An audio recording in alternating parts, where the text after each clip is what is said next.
جو آج یہاں جمع ہیں، جس تعداد کے ساتھ جمع ہیں، جس جوش اور ولولے کے ساتھ جمع ہیں، میں اس اجتماع میں جناب فرخ خان کھوکر اور ان کے تمام رفقا جنہوں نے جمعیت علماء اسلام میں شمولیت کا اعلان کیا، میں ان کا خیر مقدم کرتا ہوں۔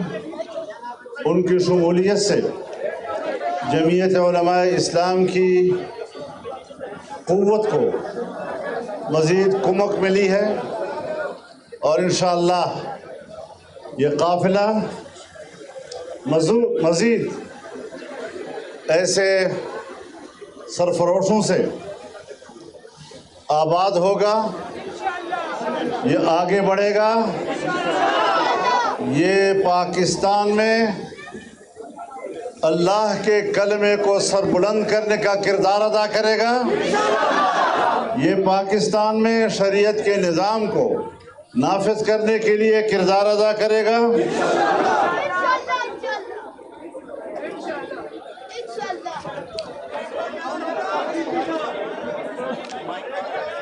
آپ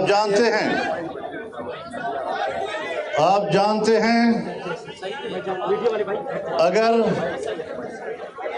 دین اسلام کا محاذ ہو اور پاکستان کو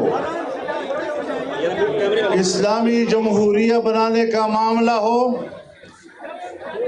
اسلام کو پاکستان کا مملکتی نظام بنانے کا معاملہ ہو، آئین کو اسلامی بنانے کا مسئلہ ہو، اور پارلیمنٹ میں ختم نبوت کا مسئلہ آئے،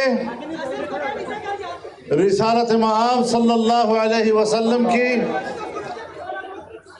توقیر اور عزت کا مسئلہ آئے، تو الحمدللہ یہی وہ قافلہ ہے جس نے یہ مہم سر کیے ہیں، کامیابی کے ساتھ سر کیے ہیں۔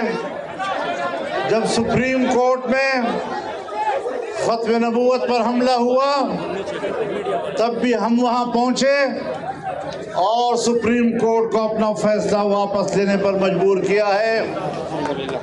اگر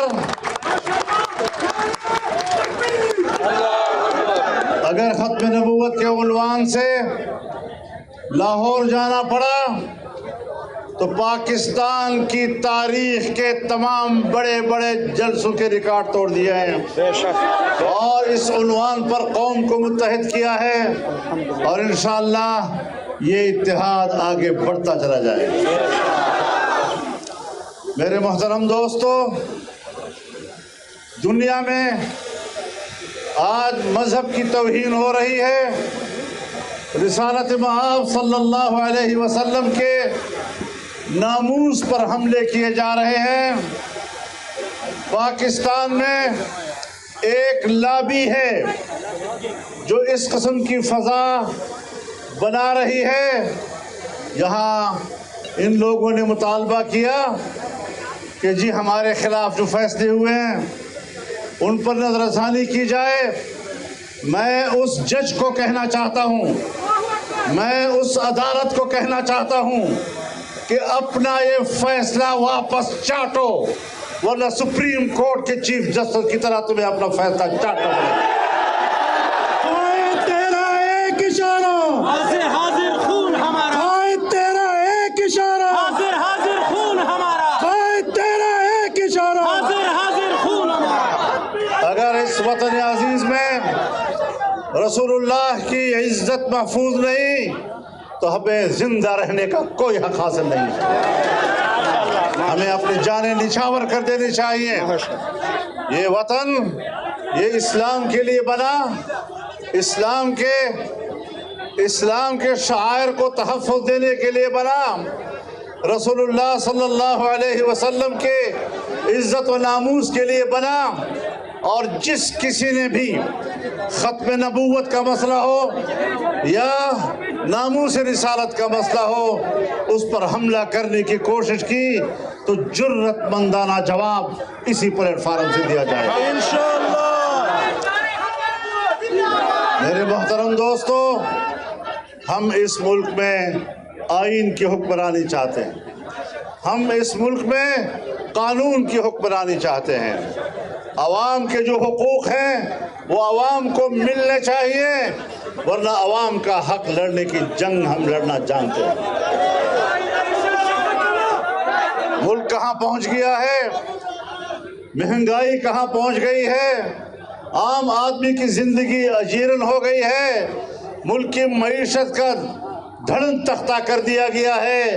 گزشتہ 10-15 سالوں سے ہم ملک میں یہی کچھ دیکھ رہے ہیں کہ ہمارے آس پاس میں ہر ملک ترقی کر رہا ہے، ہر ملک کے عوام خوشحال ہو رہے ہیں، لیکن پاکستان کی ترقی معکوس چل رہی ہے، زوال چل رہا ہے، معاشی طور پر قوم مفلوج ہو کر رہ گئی ہے۔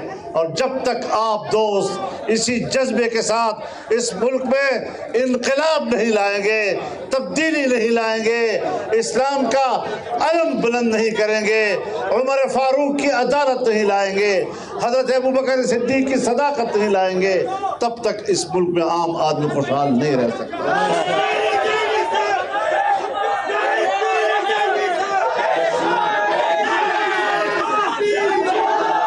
انشاءاللہ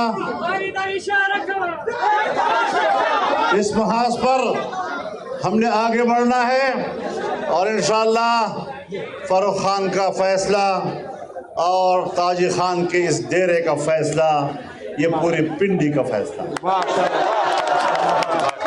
یہ پورے اسلام آباد کا فیصلہ ہوگا۔ آئندہ اسلام آباد اور پنڈی آپ کا ہے انشاءاللہ۔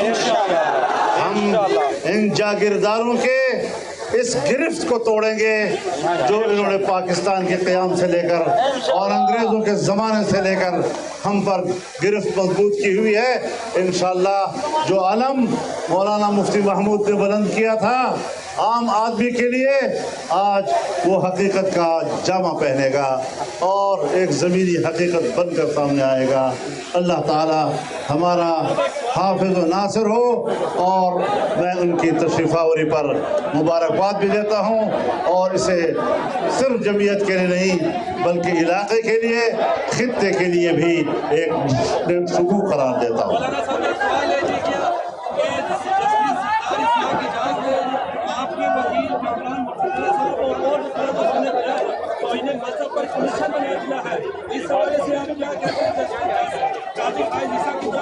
میں نے کہہ دی بات، تقریر میں کہہ دی، آپ نے ریکارڈ نہیں کی میرے خیال۔